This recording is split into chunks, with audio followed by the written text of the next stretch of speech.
ଦେଖନ୍ତୁ ସାଙ୍ଗମାନେ, ଆଜି ହେଉଛି ବୁଧବାର, କାଲି ହେଉଛି ମାର୍ଗଶିର ମାସ ଗୁରୁବାର। ଦେଖନ୍ତୁ ଆମ ଘରେ କେମିତି ଚିତା ପଡ଼ିଛି। ଆଉ ଏ ଚିତାକୁ ସବୁ ମୁଁ ପକାଇଛି, ଆଉ ମୋ ଯା ମଧ୍ୟ ବି ପକାଇଛନ୍ତି। ଆମେ ମିଶିକି ଦୁଇ ଯା ପକାଇଛୁ ଚିତା।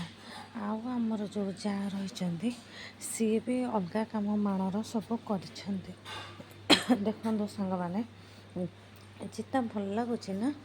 ଏଇ ଚିତା ମିନିମମ୍ 2-3 ଘଣ୍ଟା ଲାଗିଛି ପକାଇବା ପାଇଁକା। କାଲି ଗୁରୁବାର ଯେହେତୁ ଆମର ଘରର ପରମ୍ପରା ଅଛି, ଯେହେତୁ ଆମେ ଚିତା ନ ପକାଇଲେ ହେବନି, ସେଥିପାଇଁ ଆମେ ଚିତା ପକାଇଛୁ। ଆପଣମାନଙ୍କୁ କେମିତି ଲାଗୁଛି ଆପଣମାନେ ମୋତେ କମେଣ୍ଟସ୍ ମାଧ୍ୟମରେ ଜଣାଇବେ, ବୁଝିହେଲା। ଏବେ ଦେଖନ୍ତୁ ଆମ ଘର କେମିତି ଚାରିଆଡ଼େ ଚିତା ପଡ଼ିଛି।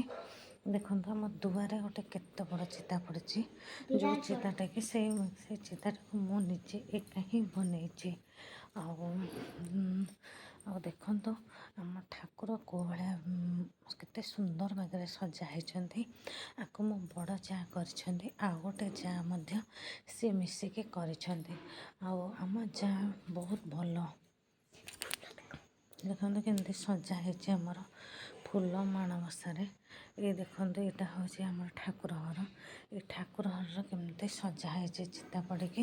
ଆମେ ବେଶୀ ଚିତା ପକାଇଲେ ନାହିଁ, ଗୋଡ଼ରେ ନିଶି ହେଇଯାଉଛି। ପୂଜା କଲାବେଳକୁ ଆମକୁ ବହୁତ ଅସୁବିଧା ଫିଲ୍ ହେଉଛି। ଦେଖନ୍ତୁ ଆମର ମାଣ କେମିତି ସଜାଡ଼ା ହେଇଯାଇଛି।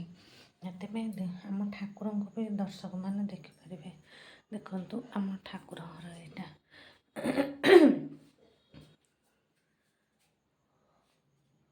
ଦେଖନ୍ତୁ ଏଠି ବି ଆମର ସଜଡ଼ା ହେଇକି ଥୁଆ ହେଇଛି।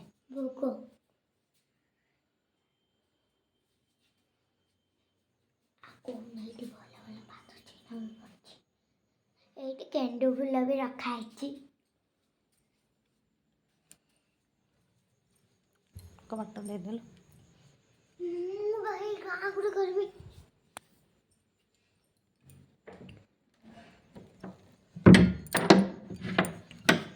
ରିଲ୍ସ ବନେଇବୁ।